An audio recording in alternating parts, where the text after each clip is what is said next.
እግዚአብሔር ይሁን። እንግዲህ እግዚአብሔርን የምናመልክበት ጊዜ ነበረን። እርስ በርሳችን ሰላም የምንባባልበት በጣም ድንቅ ጊዜ ነበረን። እንደገና ደግሞ በጸሎት ወደ እግዚአብሔር የምንቀርብበት ጊዜ ነበረን። አሁን እንግዲህ ዮሐንስ ራእይ ዛሬ 7ኛውን ምዕራፍ ነው አብረን የምንመለከተው። ከዚህ በፊት በጣም በተደጋጋሚ እንደነገርኳችሁ በማንበብና በጥልቅ ጥናት መካከል ያለ ጠቅለል ያለ የአንድ ምዕራፍ ጭብጥን ነው ማስተምረው። ስለዚህ ጭብጡን እንድትረዱ ደግሞ ሁል ጊዜ አዳዲስ ምዕራፎች በመገባበት ሰዓት እስካሁን ድረስ ስንማር የነበረው ትምህርት ምን እንደሚመስል ደግሞ እንድትረዱ ዋና ሐሳብ መናገር አለብኝ ማለት ነው። ስለዚህ ዮሐንስ ራእይ 22 ምዕራፍ አለው። አንደኛው ምዕራፍ መግቢያ ነው። 2 እና 3 ለሰባቱ አብያተ ክርስቲያናት የተላከ ደብዳቤ ነው። 4 እና 5 ሰማያዊ አምልኮ ነው። ከ6 ጀምሮ እስከ 19 ሰባቱ የመከራ ዘመን ነው። 20ኛው ምዕራፍ ሺህ ዓመት መንግስት ነው። 21ኛው ምዕራፍ የነጭ ዙፋን ፍርድ ነው። 22ኛው ምዕራፍ ደግሞ የዘላለም ሕይወት ነው። ምዕራፉ በዚህ መልክ ነው የሚጠቃለለው ማለት ነው።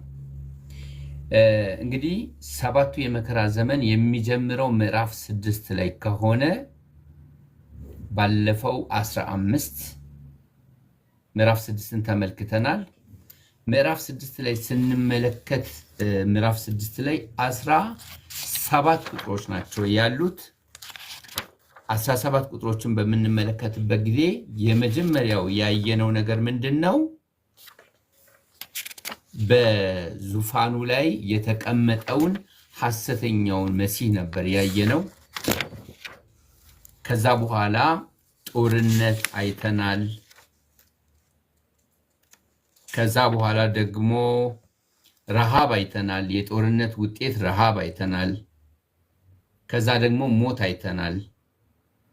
ከዚያ በኋላ ደግሞ ሰማዕታት ከመሰዊያው በታች ሆነ ስለኛ እስከ መቼ ነው የማትፈርደው የሚል ጥያቄያቸውን አይተናል። የተሰጣቸውን ምላሽ ገና ቁጥራችሁ አልሞላም የሚል አይተናል።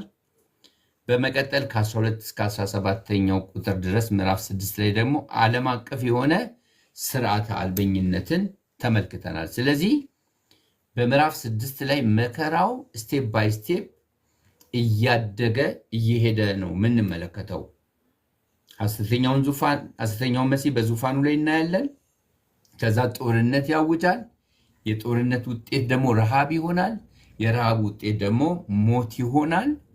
ከሞት በኋላ ደግሞ መስዋዕትነት፣ የመስዋዕቶች ጥያቄ ነው የምንመለከተው። ከዛ ስርዓተ አልበኝነቱ ምዕራፍ 6 ላይ ቤተክርስቲያን ከተነጠቀች በኋላ ጀምሯል ማለት ነው። እንግዲህ ለምዕራፍ 6 እና ለምዕራፍ 7 በአጠቃላይ የተሰጠው ርዕስ መጽሐፉ ላይ ምንድን ነው ካልን ማህተሞቹና የታተሙ ሰዎችን ነው የምንመለከተው ማለት ነው። ስፔሻሊ ምዕራፍ 7 ላይ ዛሬ አብረን የምንመለከተው ምንድነው? የታተሙ ሰዎችን አብረን እንመለከታለን ማለት ነው። የታተሙ ሰዎችን አብረን ስንመለከት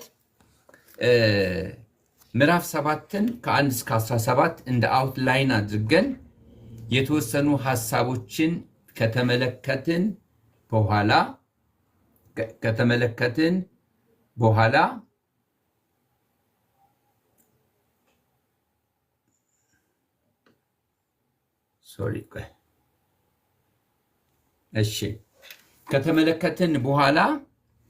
ከዛ ደግሞ በአውትላይን መሰረት እንመለከታለን። ምዕራፍ 7 ላይ የተዘረዘረው ነገር ምንድነው ሲባል ከ1 እስከ 8 ባለው ክፍል ላይ አይሁዶችን እንመለከታለን። 144,000 ምስክሮችን እንመለከታለን። በምድር ላይ የታተሙትን እንመለከታለን። ከነገድ ሁሉ የተወጣጡ ህዝቦችን እንመለከታለን። ሊቆጠሩ የማይችሉ ሰዎች እንመለከታለን።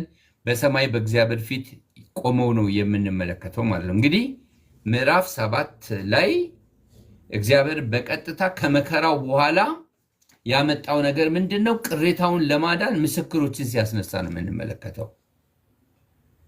ጦርነቱ፣ ረሃቡ፣ ሞቱ በቃ እግዚአብሔር ከጊዜ ወደ ጊዜ ነገሮችን እያባባሰ ሰውን ሲያስጨንቅ ሳይሆን በሚመጣው ጦርነት፣ በሚመጣው ረሃብ፣ በሚመጣው ሞትና በሚመጣው ዓለም አቀፍ በሆነ ስርዓተ አልበኝነት ሰዎች ደንግጠው ምላሽ እንዲሰጡ ነው ማለት ነው። መከራ እግዚአብሔር ሰዎችን አጥምዶ የሚያድንበትን መንገድ እንደሆነ ሁሌ ልታስተውሉ ይገባል። ምክንያቱም ምዕራፍ 7 ላይ የምትመለከቱት ነገር ምንድን ነው? እግዚአብሔር አምላክ ምስክሮችን ሲያትም ነው የምንመለከተው። እና ምንድን ነው የምንመለከተው? ከ1 እስከ 8 ያለውን ጠቅላላ አድርጌ ላንብብላችሁ። ምዕራፍ 7 ከ1 እስከ 8 ያለውን እናንብብ። እንደዚህ ይላል። ከዚህ በኋላ በአራቱ በምድር ማዕዘን ቆመው 4 መላእክትን አየው። እነርሱም ነፋስ በምድር ቢሆን ወይም በባህር ወይም በማንም ዛፍ እንዳይነፍስ 4ቱን የምድር ነፋሳትን ያዙ ይላል።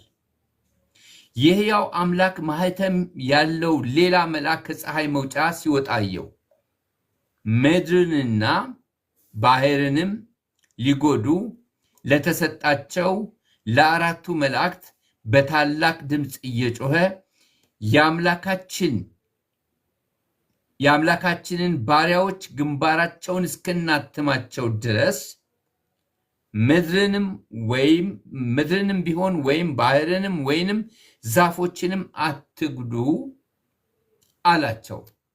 ከአራቱ ማዕዘናት የሚነፍሰው ነፋስ የአምላክ ባሪያዎች አሉ እስኪታተሙ ድረስ በምድር ላይ ምንም አይነት ጉዳት እንዳያመጡ የወጡ መላእክቶች ሲታዘዙ ነው የምንመለከተው። እንግዲህ ከዚህ በመነሳት ምን ማለት እንችላለን? ጠቅለል ባለ መልኩ ሳወራችሁ በመዓቱ ጊዜ ምሕረቱን የሚያስብ አምላክ ነው። በምሕረቱ ጊዜም ደግሞ መዓት ያለው አምላክ እንደሆነ፣ በግብታዊነት ነገሮችን አያደርግም። ሁሉን ነገር የሚቆጣጠር አምላክ ነው።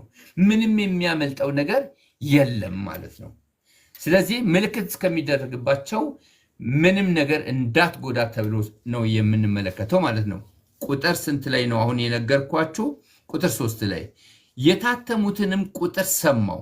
ከእስራኤል ልጆች ነገድ ሁሉ የታተሙት 144,000 ነበሩ ካለ በኋላ መጀመሪያ ከይሁዳ ነገድ 12,000 ታተሙ፣ ከሮቤል ነገድ 12,000 ታተሙ፣ ከጋድ ነገድ 12,000፣ ከአሴር ነገድ 12,000፣ ከኒፍታሌም ነገድ 12,000፣ ከምናሴ ነገድ 12,000፣ ከስምዖን ነገድ 12,000፣ ከሌዊ ነገድ 12,000፣ ከይሳኮር ነገድ 12,000፣ ከዛብሎን ነገድ 12,000፣ ከዮሴፍ ነገድ 12,000፣ ከቢንያም ነገድ 12,000። ከእያንዳንዱ ነገድ ነው። እዚህ ክፍል ላይ ያለ ወትሮ የተካተተው አንዱ ነገድ ሌዊ ነው። ኤፍሬም በተነሳ ቁጥር ምናሴ ሁሌ ይነሳል። የምትመለከቱት ግን እዚህ ክፍል ላይ ምናሴ እና ዮሴፍ ሲነሳ ኤፍሬም አልተነሳም። ከዛ ደግሞ ዳንንም ሲረሳ ነው የምንመለከተው ማለት ነው። ስለዚህ ኦሚት የተደረጉ ነገዶች አሉ፣ ሌሎች ደግሞ የተወጣጡ ነገዶች አሉ። ዳን ነገድ ምናልባት በጣም አናሳ የሆኑ ነገዶች ናቸው። ምናልባት ስንዘረዝር በደንብ አድርገን ስንመለከት ይህንን እናገኛለን። ይሄ ማለት ምንድን ነው? 144 ሺዎቹ በነገራችን ላይ ዮሐንስ ራእይ የተጻፈው ለማን ነው ቢባል ለትንሿ እስያ አብያተ ክርስቲያናት ነው። ግን መልእክቱ የሚያመላክተው ስለምንድን ነው ቢባል ከእስራኤል ጋራ ስለተያያዘው መከራ፣ ከእስራኤል ጋራ በተያያዘ ሁኔታ የሚመጣውን የእግዚአብሔርን የቃል ኪዳን ተስፋ ነው የምንመለከተው። ለምንድነው ዮሐንስ ይሄንን በእስያ ለሚገኙ ከአሕዛብ ወገን ለሆኑ ሰዎች ስለ አይሁድ የጻፈበት ምክንያት ምንድነው ካልን በመጀመሪያው ሴንቸሪ ላይ ሐዋርያቶች እግዚአብሔር እስራኤል የቃል ኪዳኑን ሕዝብ እንደማይተው እንደሚያድን አስቀድመው እያስተማሩ ስለነበረ በቂም ግንዛቤ ስለነበራቸው ስለመጨረሻው ዘመን በቂ ግንዛቤ እንዲኖራቸው ነው። ስለዚህ በዚህ ዘመን አንዳንድ ሰዎች እስራኤል ምናምናት ምናምን ቸል ተብላለች፣ የተረሳች ነች፣ ክርስቶስን የካደች ምናምን እያሉ እንደ ጠላት ይፈርጃሉ። እኔ እሱን ቪው አልደግፍም። ሰባቱ የመከራ ዘመን እንኳን የተዘጋጀው እግዚአብሔር ቅሬታውን ከብዙ መከራ በኋላ እስራኤልን ለማዳን አስቦ እንደሆነ ከዚህ በፊት በጣም በተደጋጋሚ ነው የነገርኳችሁ። የሰውን ልጆች ስቃይ ለማሳየት ሳይሆን እግዚአብሔር በመከራ ውስጥ ሰቅለውት የነበሩትን መሲህ አስተውለው መሲህን ከመናፈቅ ከመፈለግ ከፍተኛ ፍላጎት የተነሳ ቢጠብቁ የሚያድናቸውን ሲያጡ ምናልባት የገደልነው የሰቀልነው ሳይሆን አይቀርም ብለው አይኖቻቸው ተከፍተው መሲሁን እንደሚቀበሉ። ስለዚህ መከራው ለማዳን ነው። ይሄ አሁን በፍጹም በየትኛውም አይነት የስነ መለኮት አስተምሮ ለማመንም ለመቀበልም በጣም አዳጋች የሆነ ተረት የሚመስል ወይም ፌክ የሆነ ተስፋ የሚመስል ነው። ግን እግዚአብሔር በመከራ መከር ይሰበስባል፣ የራሱን ቅሬታ ይሰበስባል እንጂ እንዳዘነ እንደተከፋ አድርጎ የሰው ልጅ ድምጥማጥ የሚያጠፋና ሰው ሲሰቃይ ደስ የሚሰኝ አምላክ እንዳልሆነ በጣም ልትረዱ ይገባል ማለት። ስለዚህ 144 ሺዎች ምንድናቸው ሲባል 12ቱንም የእስራኤል ነገድን ሪፕሬዘንት የሚያደርጉ ምስክሮች ናቸው። እነዚህ ክብር ለእግዚአብሔር ይሁን። ምስክሮች ናቸው። ምስክሮች እግዚአብሔር በየዘመናቱ ራሱን ያለ ምስክርነት ያልተወ አምላክ ነው። ዕንባቆም ምዕራፍ 3 ላይ እንደምንመለከተው አቤቱ በመዓት ጊዜ ምሕረትን አስብ ይላል። በመዓቱ ጊዜ ምሕረቱን የሚያስብ በምሕረቱ ጊዜ ደግሞ መዓት የሚያደርግ አምላክ ነው እንጂ በግብታዊነት ኃጢያኑን ከጻድቅ ጋር የሚያጠፋ አይደለም። ከጻድቁ ጋር ኃጢያንንም የሚያድን አምላክ አይደለም። የሚያድነውን ያድናል፣ የሚያጠፋውን ያጠፋል ማለት ነው። ክብር ለእግዚአብሔር ይሁን። ኢየሱስ ክርስቶስ ጌታ ነው። ይሄ በጣም የሚገርም ነው። እኔና እናንተን እኮ ከማይዳንበት ቤተሰብ ነው ያዳነን። ከማይዳንበት ስርቻና ጓዳ ጎርጓዳ፣ አንዳንዶቻችን ከባዕድ አምልኮ፣ አንዳንዶቻችን ከአመፃ፣ አንዳንዶችን ከማያድን ሃይማኖት እኮ ነው ያዳነን። ቅሬታዎቹንን ከሚድን አንድም አይቀርም፣ ከሚጠፋ አንድም አይመጣም። እግዚአብሔር የራሱ የሆነ ቅሬታ ያለው አምላክ ነው። የሚያደርገውን የሚያውቅ አምላክ ነው። ስለዚህ በስራ ላይ ነው። ወንጌላችን ደከመ፣ እንደዚህ አንቀላፋ፣ በቃ ተገነዘ ብንል እግዚአብሔር በየዘመናቱ በስራ ላይ ነው። ክብር ለእግዚአብሔር ይሁን። ኃይለኛ እቶን መከራ ውስጥ በነበሩበት ጊዜ እግዚአብሔር አትሟል፣ ምልክት አድርጎባቸዋል። ማንም ምልክት ማድረግ ምን ማለት ነው? አንደኛ እውነተኞች ናቸው ነው። ታተመ ማለት አንድ ሰው እውነተኛ ነው ነው። ባለቤትነቱ የእግዚአብሔር ነው ነው። እግዚአብሔር ቁጥር ስፍር የሌላቸው መላእክቶችን በዙሪያቸው አስፍሮ ሳይሆን የሚጠበቁት እውነተኞች ስለሆኑ፣ እውነተኞችን ደግሞ ምን ይጠብቃቸዋል ካልን ጽድቅ ይጠብቃቸዋል። አመፀኞችን አመፃ ያጠፋቸዋል። ጻድቁን ጽድቅ ይጠብቀዋል። እግዚአብሔር ቁጥር ስፍር የሌላቸው መላእክቶችን በእኛ ዙሪያ ሊያሰፍር አያስፈልገውም። ጻድቁን ጽድቅ ይጠብቀዋል። አመፀኛውን ኃጢአተኛውን ሰው በጥፋት ቀን ኃጢአት አያድነውም ይላል። ክብር ለእግዚአብሔር ይሁን። አንድ ክፍል ላይ ምንድን ነው የሚለው? ስማቸው በሕይወት መጽሐፍ ያልተጻፉ ሰዎች ለአውሬውና ለምስሉ ምን አደረጉ? ሰገዱ። ለምን ሰገዱ ሲባል ስማቸው በሕይወት መጽሐፍ አልተጻፈም። ስሙ በሕይወት የተጻፈ ሰው ሪዘርቭድ ነው፣ የተጠበቀ ነው። ሃሌሉያ! ለክፉ አሰራር ለአመፃ አልፎ ሊሰጥ በፍጹም አይችልም። ለምን ሰገዱ ሲባል በሕይወት መዝገብ ላይ ስማቸው አልተጻፈም። ጥሬ ተጣጥሬ እኔ እኮ በሕይወት መዝገብ ተመዝግቤያለሁና እንዴት ሰግዳለሁ ብለው የራሳቸውን ኢፈርት ተጠቅመው አልሰግድም ብለው ተሟግተው አይደለም። ጻድቁን ጽድቅ ይጠብቋል። እያንዳንዳችንን መንፈስ ቅዱስ ዳግም ወልዶናል። ዳግም የወለደን መንፈስ አድሮብናል። ያደረብን መንፈስ አትሞናል። የርስታችን መያዣ ነው። ወደ አካሉ አጥምቆናል። ሃሌሉያ! ክብር ለእግዚአብሔር ይሁን። ሞልቶናል። የእግዚአብሔርን ካራክተር ሪቪል እንድናረግ ኃይል ሰጥቶናል። በተግዳሮት ላይ ተግዳሮትን እንድንቋቋም ከኛ ጋር እግዚአብሔር ስለመሆኑ ምልክቱ ምንድን ነው? የሥላሴ ሶስተኛ አካል የሆነው መንፈስ ቅዱስ ወልድ 3 ዓመት ተኩል ቆይቶ ወደ ሰማያት ሲያርግ እሱን ሪፕሬዘንት አድርጎ መጥቶ ምድር ላይ 21 ክፍለ ዘመን ሁሉ በሚቀረናና በሚከረፋ ዓለም ላይ ላይለየን ቃል ኪዳን ገብቶ እኛን እየተበጀ ማዳኑ የእግዚአብሔር አብሮነት ነው። በቃ ስለዚህ ክፉ አያገኘንም ማለት ነው። ይሄ በጣም የሚገርም ነው። ስለዚህ 144,000 በሰባቱ የመከራ ዘመን 144,000 ምስክሮችን እግዚአብሔር ማቆሙ ለምንድን ነው ቢባል የሚያድናቸው ሰዎች አሉ ማለት ነው። 144,000 ምስክር በ12 የእስራኤል ነገድ መካከል እያንዳንዱ ነገድ 12,000 ማለት ነገዱን እንዲያድን ማለት ነው።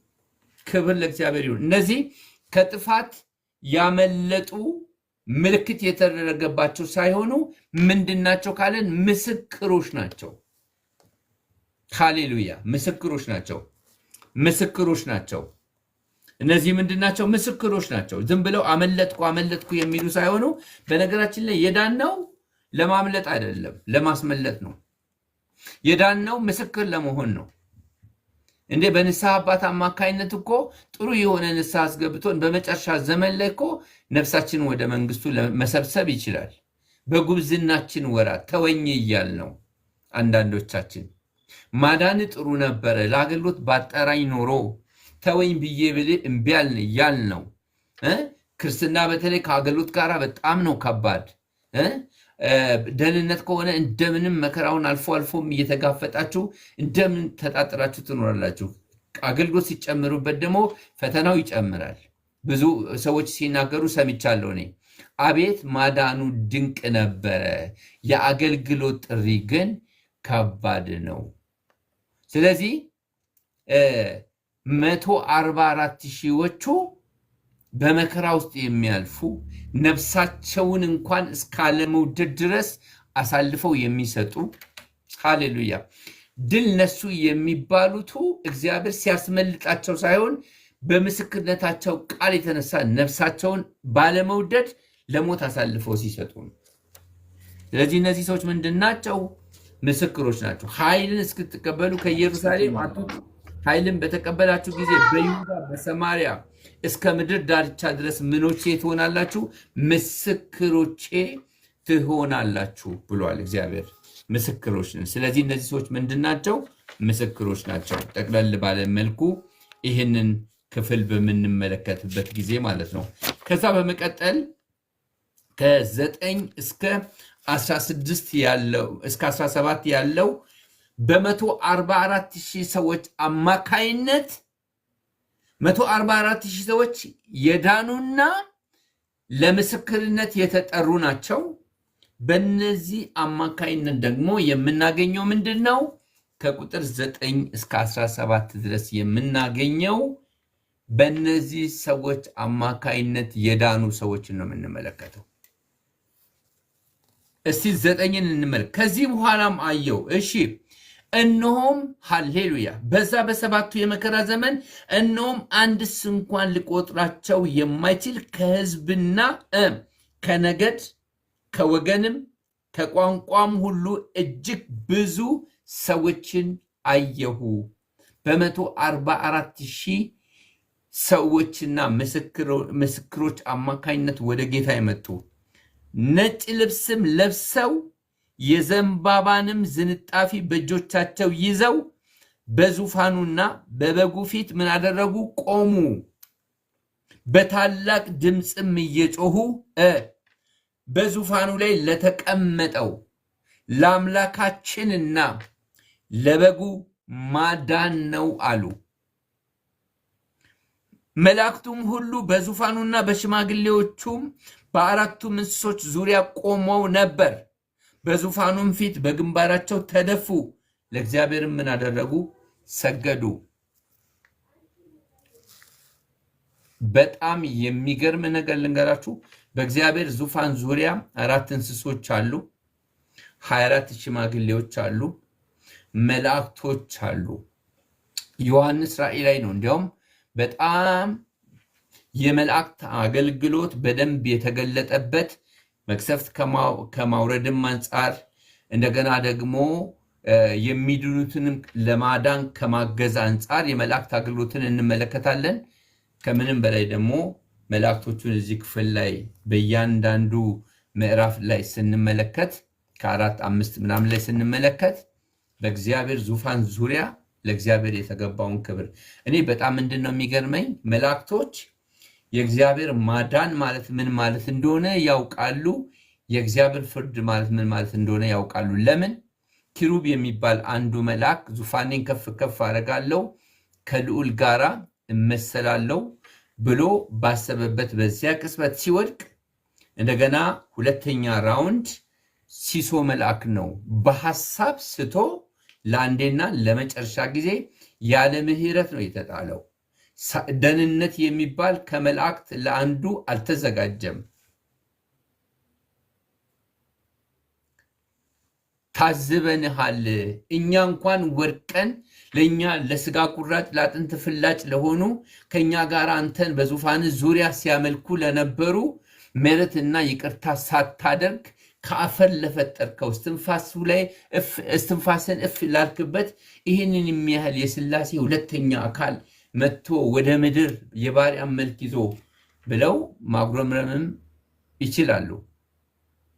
ግን ምንድነው አልተማሩም። የወደቁቱ ለሰው ልጆች ግን የተዘጋጀው የእግዚአብሔር ማዳን በጣም በጣም በጣም አስደንቋቸው ከምድር ለሰው ልጆች ስለተደረገው የእግዚአብሔር ማዳን በሰማይ ሆኖ ያመልካሉ።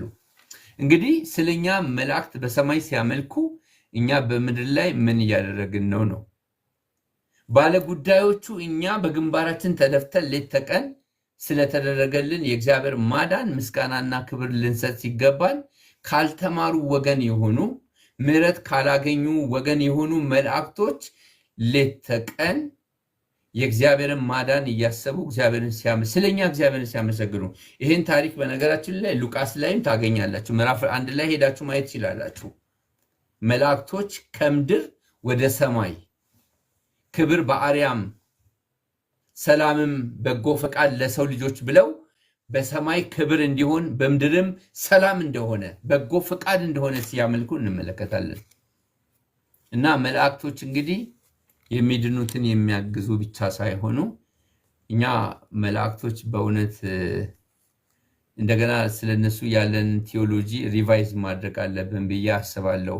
ለምን ከነበርንበት ባክግራውንድ አንጻር ሌላ ጽንፍ ላይ ነው የገባ ነው ብዬ አስባለሁ። እና መላእክቶች ስለኛ በጣም ሐሴት በነገራችን አንድ ሰው ጌታ ኢየሱስን እንደ ግል አዳኝና ጌታ አድርጎ ሲቀበል አንደኛ በሰውየው ዘንድ ታላቅ ደስታ ይሆናል። ሁለተኛ በቤተ ክርስቲያን ታላቅ ደስታ ይሆናል። ሶስተኛ በወላጆቹ ዘንድ ታላቅ ደስታ ይሆናል ክርስቲያን ቤተሰብ ከሆኑ። አራተኛ በመላእክት ዘንድ ታላቅ ደስታ ይሆናል። በእግዚአብሔር ዘንድ ታላቅ ደስታ ይሆናል። አንድ ነፍስ ሲድን ማለት ነው። ምን ያህል ቢሆን ነው ማለት ከሲኦል ማምለጥ ብቻ አይደለም፣ ከደህንነት ጋር ያለው ክብር ምን ያህል ቢሆን ነው። ጀስት ፎር ዘ ሴክ ኦፍ ከሲኦል ስለማምለጥ እኮ አይደለም የዳን ነው። ሁሉም ኃጢአትን ሰርቶ መጀመሪያ የጎደለው ከእግዚአብሔር ክብር ነው።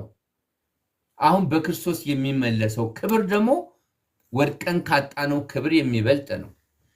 እኔ የዘላለም ህይወት በጣም ነው የሚያስደስተኝ። በጣም ከዘላለም ህይወት በላይ የሚያስደስተኝ በኢየሱስ ክርስቶስ ያለኝ ክብር ነው። ምክንያቱም ዮሐንስም በመልእክቱ እንደዚህ ያለ ምን እንደምንሆን አናውቅም አለ። ዳሩ ግን እሱ ቢገለጥ አይደለ እሱን እንድንመስል አለ። እሱን መምሰል ማለት ምን ማለት ይሁን እኔ አላውቅም። ስንደርስ ብቻ የምናየው ነው። በጣም በመደመም እና በመደነቅ ነው ዮሐንስ ይህንን ቃል የተናገረው። ክብር ለእግዚአብሔር ይሁን። መላእክቶቹ እዚህ ሲያመልኩ በሰማይ ያሉት በእግዚአብሔር ዙፋን ዙሪያ ያሉት እነማን ናቸው? ሊቆጠሩ ስለማይችሉ ሰዎች። እንግዲህ አናሳ አይደለም ሚድነው ማለት ነው። ምስክሩ እንኳን ከትንታግ እሳት ውስጥ የሚወጣ የሚመስል ከመከራ የሚድን የሚመስል ነው 144,000 ግን ያ የዳነ ብቻ አይደለም ምስክር ነው። በእነዚህ ሁሉ ምስክሮች መካከል ምክንያት የሚድኑ ሰዎች ደግሞ ቁጥር ሊቆጠር የማይችል ነው ብሎ ነው መጽሐፍ ቅዱስ የሚናገረው። እንግዲህ ሰማይ ላይ ያሉት ሰራዊቶች ሊቆጠር አይችሉም ብለው ለዮሐንስ መረጃ ከሰጡት ምን ማለት ነው? ለማጋነን ነው? አይደለም። ክብር ለኢየሱስ ክርስቶስ ይሁን። መላእክቱም ሁሉ በዙፋኑና በሽማግሌዎቹም በአራቱም እንስሶች ዙሪያ ቆመው ነበር። በዙፋኑም ፊት በግንባራቸው ተደፉ። ለስለዳኑ ሰዎች ሊያጠፉ የተላኩ መቅሰፍት የያዙ መላእክቶች። ሃሌሉያ። በነገራችን ላይ አንድ ነገር ልንገራችሁ። እግዚአብሔር ሲያጠፋም ይከበራል፣ ሲያድንም ይከበራል። ሲያጠፋም የጽድቅ ቁጣ ስለሆነ የሚቆጣው ይመለካል። መላእክቶቹ ይገባሃል ይላሉ። ገሃነም ስለሚገቡት ይገባሃል ይላሉ። መቼስ ማልጎደኒ ምን ይደረጋል አንተ አዋቂ ነው ምናምን ብለን እንደምንጽናነው አይደለም። ምክንያቱም ሲኦል የሚገቡ ገሃነም የሚገቡ ሰዎች ምን እንደሚሉ ታውቃላችሁ? ወደ እግዚአብሔር ዙፋን ሲቀርቡ እንዴት እንደዚህ ፍርድ ታዛባለህ አይሉም። እግዚአብሔር ሆይ አንተ ጻድቅ ነህ፣ አይደለም ገሃነም ከዛም በላይ ቢሆን ይገባናል ብለው በራሳቸው ላይ ፈርደው እንጂ እግዚአብሔር በጭፍኑ ፈርዶባቸው አይደለም ገሃነም የሚገቡት። ምክንያቱም በጽድቁ ፊት ኖ ዋን ካን ስታንድ። ስለዚህ እነሱ ይገባናል ተባረክ ብለው ሲገቡ እግዚአብሔርን የሚያመልኩ መቼስ ማልጎደኒ እያሉ በቃ እያሉ ሆዲፍተው እያሉ ሳይሆን የሚያመልኩት አንተ ጻድቅ ነህ፣ አንተ አዋቂ ነህ። በገሃነመ እሳት ምክንያትም እግዚአብሔር ይመሰገናል፣ በመንግስተ ሰማያት ምክንያትም እግዚአብሔር ይመሰገናል።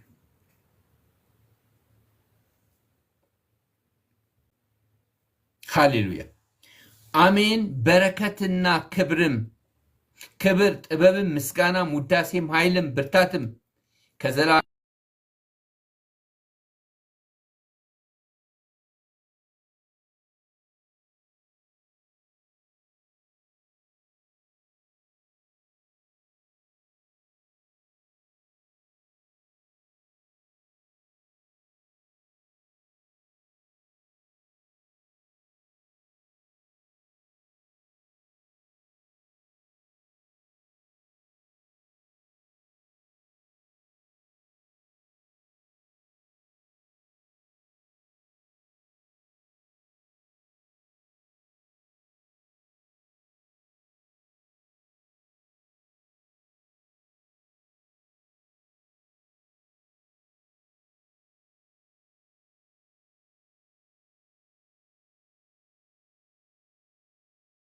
ምንም አጥበው አነጹ ሳይሆን የሚለው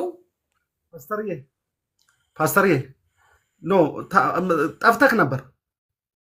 እሺ ይቅርታ፣ ትንሽ ተመለስ ወደኋላና አንድ ደቂቃ ከምናምን ወስደሃል፣ ጠፍተህብን። እሺ ከሽማግሌዎቹም አንዱ ተመልሶ እነዚህ ነጭ ልብስ የለበሱ እነማን ናቸው ከወዴትስ መጡ አለኝ። እኔም ጌታ ሆይ አንተ ታውቃለህ አልኩት። አለኝም እነሱም ከታላቁ መከራ ይመጡ። እነዚህ ሰዎች ስፔሻሊ ከየት ነው የመጡ ሲባል በሰባቱ የመከራ ዘመን የዳኑ ናቸው። ከዓለም ፍጥረት ጀምሮ እስከ ዓለም ፍጥረት ድረስ እስከ ዓለም ፍጻሜ ድረስ የዳኑ አይደሉም። በሰባቱ የመከራ ዘመን በታላቁ መከራ ዘመን የዳኑ ናቸው። ምን አደረጉ? ልብሳቸውንም አጥበው አነጹ አይደለም የሚለው፣ ልብሳቸውን አጥቦ ያነጻላቸው የበጉ ደም እንደሆነም ይናገራል። በበጉ ደም ማንም ልብሱን አጥቦ ማንጻት ስለማይችል ማለት ነው። ክብር ለእግዚአብሔር ይሁን። ስለዚህ በእግዚአብሔር ዙፋን ፊት ምን ይሆናሉ? በእግዚአብሔር ዙፋን ፊት አሉ። ከግርማውና ኃጢያን ከግርማውና ከክብሩ ፊት ርቀው ከዘለዓለም እስከ ዘለዓለም ድረስ ሲሰቃዩ ከዘለዓለም እስከ ዘለዓለም ድረስ ሲሰቃዩ በእግዚአብሔር የተመረጡ በእግዚአብሔር የተበጁ በከበረው ደም የተዋጁቱ ደግሞ ምን ይሆናሉ? ከዘለዓለም እስከ ዘለዓለም ይሄ በዓመት አንዴ በጸሎት የምናገኘው ፊቱን የምንናፍቀው ፊት ራበኝ የምንለውን አምላክ ያኔ በጾም አይደለም፣ በጸሎት አይደለም፣ በቃሉ አይደለም፣ ዘዳግም ዘውልቁን እያነበብን አይደለም፣ ወይም ባለመገለጥ ነቢይ ክብር ያለበት በሶፍቱ እንደዚህ በሚያንከባልለን አገልጋይ አማካይነት እሱን ራሱን ነው ፊት ለፊት የምናየው። ለእኛ ትልቁ ቅርስ፣ ውርስ፣ ሀብት፣ ንብረታችን የምንረግጠው ወርቅ አይደለም፣ እግዚአብሔራችን ነው። የምንለብሰው ክብር ነው። በሱ ደስታ፣ በሱ ፍቅር፣ በሱ ሰላም ውስጥ መኖር ነው። ስለዚህ በአዳም ካጣነው በክርስቶስ ያገኘነው ይበልጣል። አዳም ሲፈጠር የኤደን ገነት ነው የተቀመጠው። በክርስቶስ ደግሞ የተመረጠ ሰው በእግዚአብሔር ግርማና ክብር ፊት ነው የሚሆነው። ስለዚህ ምን ማለት እንችላለን? አስቀድሞ የታሰበው በክርስቶስ ነበረ፣ የአዳሙ ጥላ ነበረ ማለት ነው እንጂ ተበላሸብኝ መቼስ ምን አድርጋለሁ ብሎ አይደለም። በኋላ ላይ ሐሳብ አሻሽሎ ነሸጥ ሲያደርገው እንደውም የተሻለ አደርግላችኋለሁ ብሎ አይደለም። አስቀድሞ የተዘጋጀው በክርስቶስ ያለው ነው። ክብር ለኢየሱስ ይሁን። ታዲያ የጊዜውን መከራ ያስረሳም። እኔ አሁን አንዳንዴ እኮ ለምን ወደ ባሻ እንደመሆን እኔ ለራሴ አይገባኝም እንጂ ምን ደረሰብኝ? እኔ የተላጠ ብርቱካን የሚመስል ፊት ይዘን ትዳር ይዘን በጣም በሞቀ ከተማ ስራ እየሰራን አይደል ምንኖረው? ወይኔ ኔትወርኩ ተናደረገ። ክብር ለእግዚአብሔር ይሁን። ኢየሱስ ክብር ለእግዚአብሔር ይሁን። ምንም አልደረሰብኝም። እኔ እንደውም ምን እንድትሉ ፈልጋለሁ? ምንም አልደረሰብኝም ብላችሁ ለእግዚአብሔር እንድትናገሩ ፈልጋለሁ። ምንም አልደረሰብኝም፣ ምንም አልደረሰብኝም እንድትሉ ፈልጋለሁ። ምንም አልደረሰብኝም፣ ምንም አልደረሰብኝም፣ ምንም አልደረሰብኝም እንድትሉ ፈልጋለሁ። ምንም አልደረሰብኝም፣ ምንም አልደረሰብኝም።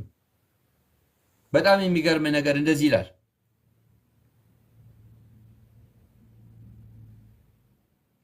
ሌሊትና ቀን በመቅደሱ ምን ያደርጉታል? ያመልኩታል። በዙፋኑም ላይ ለተቀመጠው በእነርሱ ላይ ያድርባቸዋል። በዙፋኑም ላይም የተቀመጠው በእነርሱ ላይ ያድርባቸዋል፣ ያድርብናል። ማደሪያውም መገለጫውም እንሆናለን። ከእንግዲህ ወዲህ ትልቁ እንግዲህ የወጣንበት ምክንያት ብዴና ነው። እግዚአብሔር ይገልብጠውና ለዚህ ተስፋ ቃል አላችሁ። ከእንግዲህ ወዲህ አይራቡም ይላል።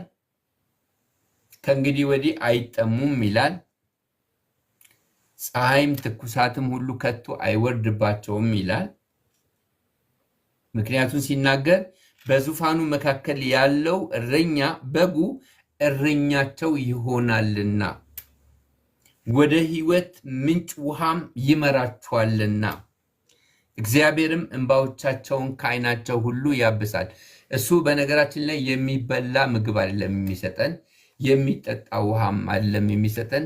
እሱ ራሱ የሕይወት እንጀራ ነው የሚሆነን። እሱ ራሱ የሕይወት ውሃ ነው የሚሆነን። በልተን ያው እስራኤላውያን በምድረ በዳ የምናበልተው ሞተዋል።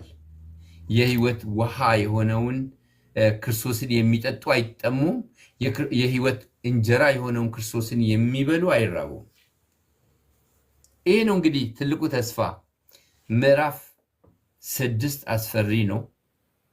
ከምዕራፍ 6 መከራ በኋላ መከራ አለው እግዚአብሔር የሚያስደው።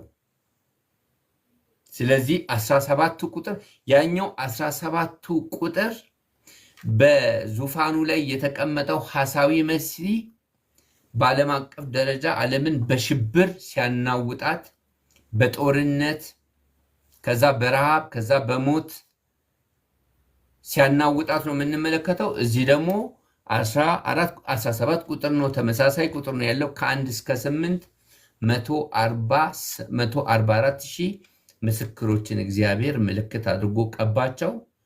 ቁጥር ስፍር የሌላቸው ሰዎችንም አዳናቸው። ከዚያ መላእክቶች ደግሞ እግዚአብሔርን አመሰገኑ ማለት ነው። ይህንን ይመስላል። ክብር ለእግዚአብሔር ይሁን። በዚህ አጠቃልላለሁ። እንግዲህ የምትሉት ነገር ካለ እድል ሰጣችኋለሁ። ተባረኩልኝ።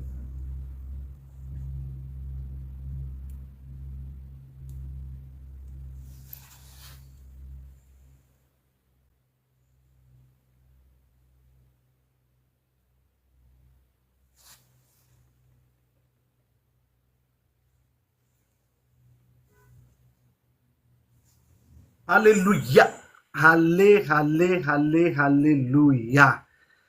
የአምላካችን ስም ብሩክ ይሁን። ሃሌሉያ። ራሴን ገታ ላድርግ ብዬ ነው እንጂ እንደ ቸርች ጎርደድ ጎርደድ እያልኩ ብጫው ራሱ ደስተኛ ነበር። ብቀውጠው ቀውጠው እያሰኘኝ ነበር። ክብር ይሁን ለታረደው በግ፣ ክብር ይሁንለት። አምልኮ፣ ውዳሴ፣ ቅኔ ይሁንለት ለታረደልን በግ ራሱን ሕያው መስዋዕት አድርጎ ላቀረበልን በግ ክብር፣ ምስጋና፣ ውዳሴ ይሁንለት። ሃሌሉያ። እጹብ ድንቅ ግሩም የሆነ ሃሌሉያ። በዚህ ቃል እንጽናናለን። እርስ በራስ በሌላ ነገር አንጽናና። ሌላ መጽናኛ የለንም። ይህ እውነት ነው የሚያጽናናን። ይህ እውነት ነው የሚያኖረን የሚያጸናን። ይህ እውነት ነው። በማይለቀቅ ኃያል እጅ መያዛችን በማይለቀቅ